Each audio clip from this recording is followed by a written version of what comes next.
I've made well over 300 videos now, perfecting, refining this aesthetic style you see everywhere on my personal brand. And in this video, I'm gonna show you exactly how to shoot this exact style for all of your talking head videos that actually look good anywhere with any type of setup you're using. But before we get into that, my name is Torsten Roscoe and I create video editing assets for content creators exactly like you, looking to create this aesthetic Instagram reel style extremely fast inside of Premiere Pro using all of my editing assets that will be in the first link in the description so you don't miss out on that. And without further ado, let's get into this video. So the first important thing I want to make clear is the type of camera you are using, because this does drastically affect what type of look you're going for. Now, don't be pushed away and think that you need an expensive camera to get this look. You don't. I can shoot and get this kind of look pretty much the same, well, not exactly the same, but you get my point, pretty similar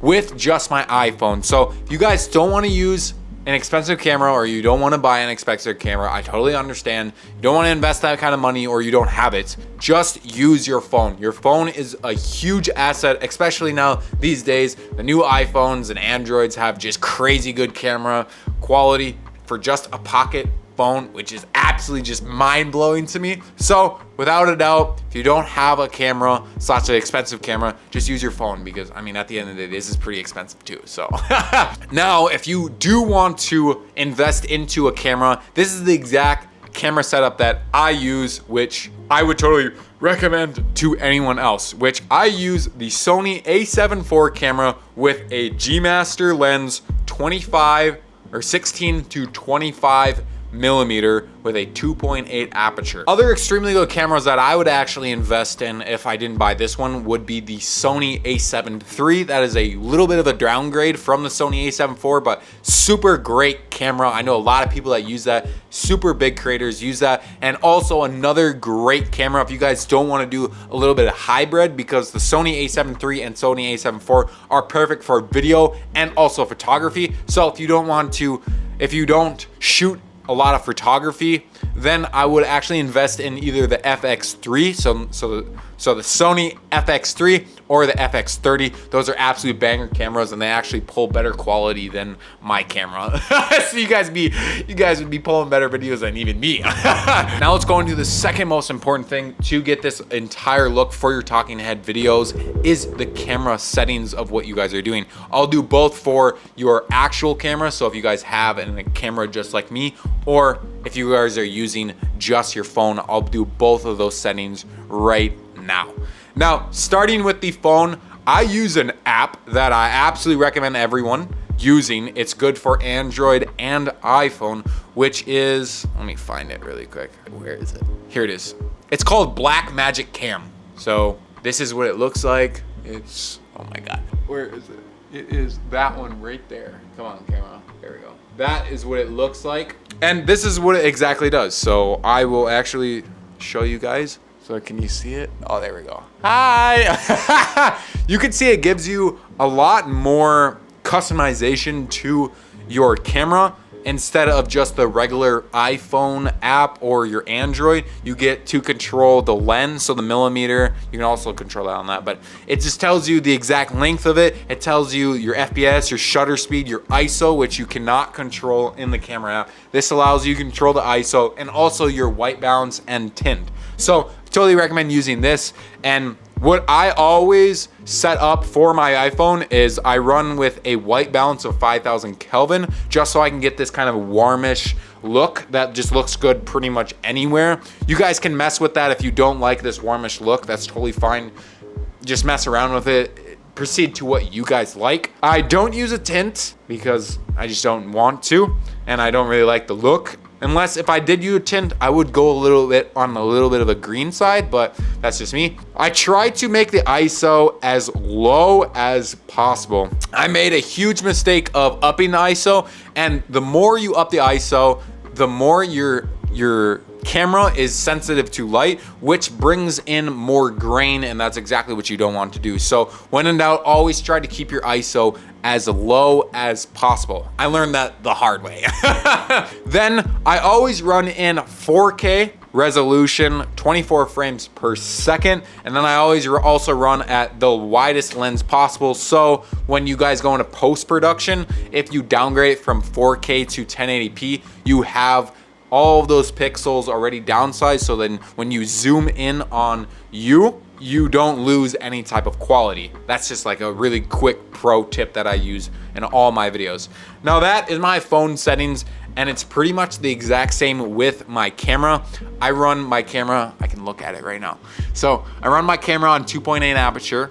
I run it at a 1/5 shutter speed, so the same thing. My ISO is at 800. That's the lowest my camera does go without losing dynamic range. And if you're wondering like how do you know if it loses dynamic range? Well, there's a little line above it. So I'll show it right now. It's actually record. Here we got a double recording going right now. Whoa. Okay, so you can see on my camera right now, you can see the ISOs in the bottom right. That's what we're looking at. We're looking at, oh my God. We're looking at this right here. So my dynamic range, you can see it has these lines. Now that means that you're losing one stop of dynamic range. So the lower you go, the more stops that you lose.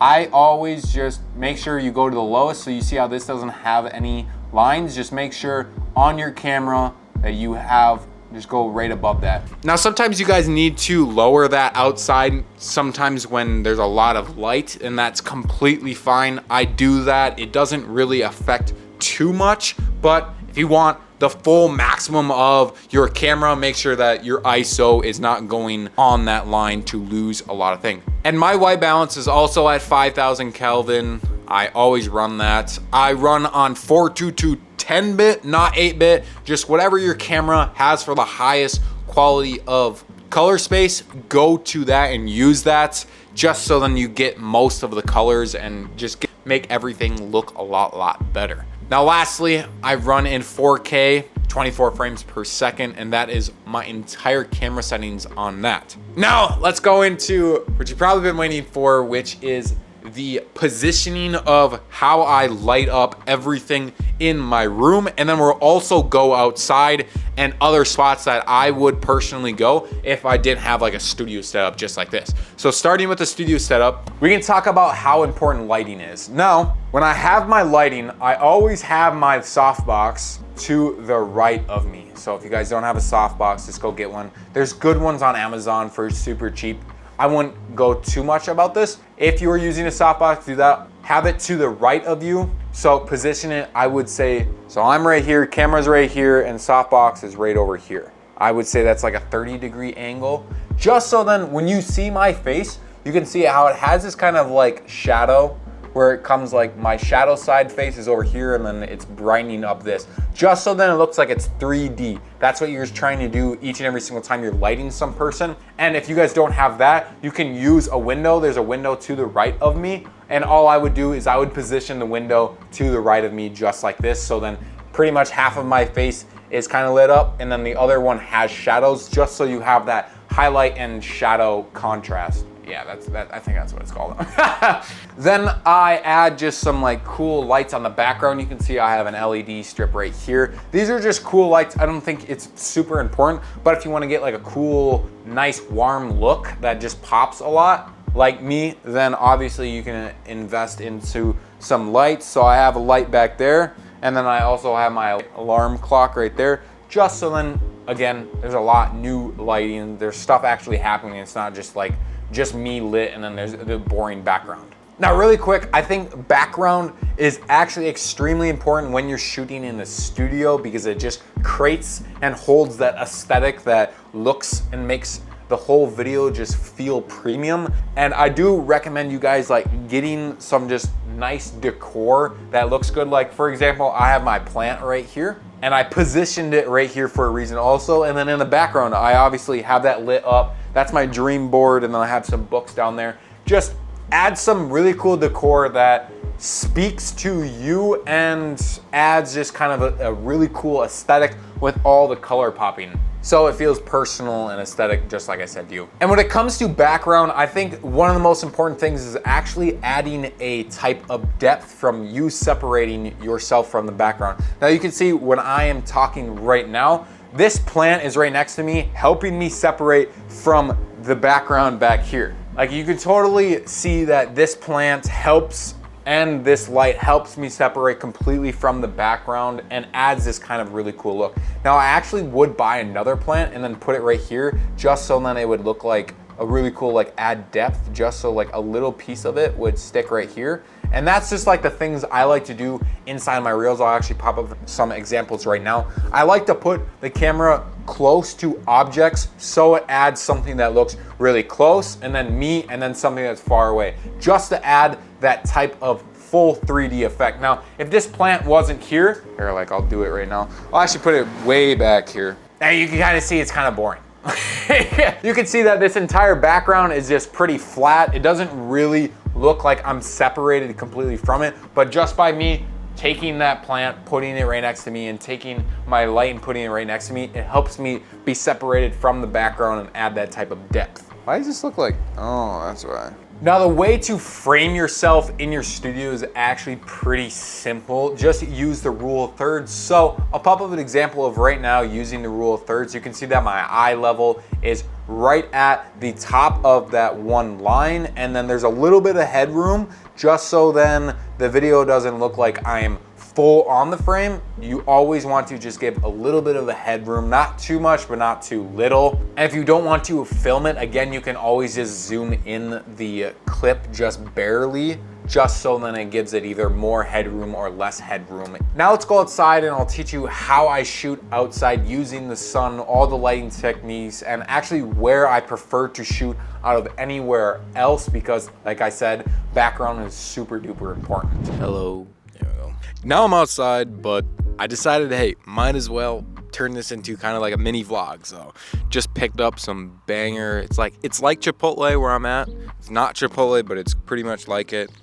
I got a burrito bowl. After that, I'm gonna go play some basketball, so you guys will see quick shorts of me playing basketball, and then I'll teach you how to position yourself with the sun outside to get a really aesthetic place, why I prefer coming to a park than any other place, and all of the nitty gritty, amazing, absolute banger value that you'll get out of shooting outside, which honestly, I prefer shooting outside. So finish this up, play some basketball, teach you how to do this. Do this stuff. You guys ever met a guy that is so bad at basketball that when he crosses over, he crosses himself up? Yeah, that's me. Focus.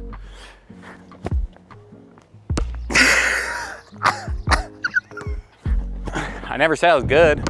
All right, so I just got done playing the good old basketball. And the way, or the reason why I love shooting outside so much is because you can get so many different more angles, and you can change your background in like a snap of a finger instead of shooting in a studio. So the way I always shoot my Instagram reels outside, obviously, is go to a good environment. Like if there's a nice park next to your house, go to that, or go to just like a nice building that you can get out by, like behind yourself. I wouldn't like go in front of people's properties and shoot in front of their nice house. I wouldn't advise that, but just go into like a nice public place, like a coffee shop would be good, for example, too. And just always try to surround yourself in a good environment, because that environment, trust me, is gonna build a lot more trust, and it's gonna look a more high quality, you would say, rather than you have a really crappy background, and that's not what you want. So the way you can shoot outside with the sun right now has a lot of clouds over it, but you probably can't really see this. It won't be a greatest example, but you can see right now, I could actually possibly pop up some examples too if I can find some online, no promises. But right now, the sun is to my left. It creates a nice like kind of shadow from like here to here to here. Wow, that is a big cloud. Anyways, you wanna have the sun to the left side of your face, or again, like a 30-degree angle. So right now the sun's like to the left side of my face.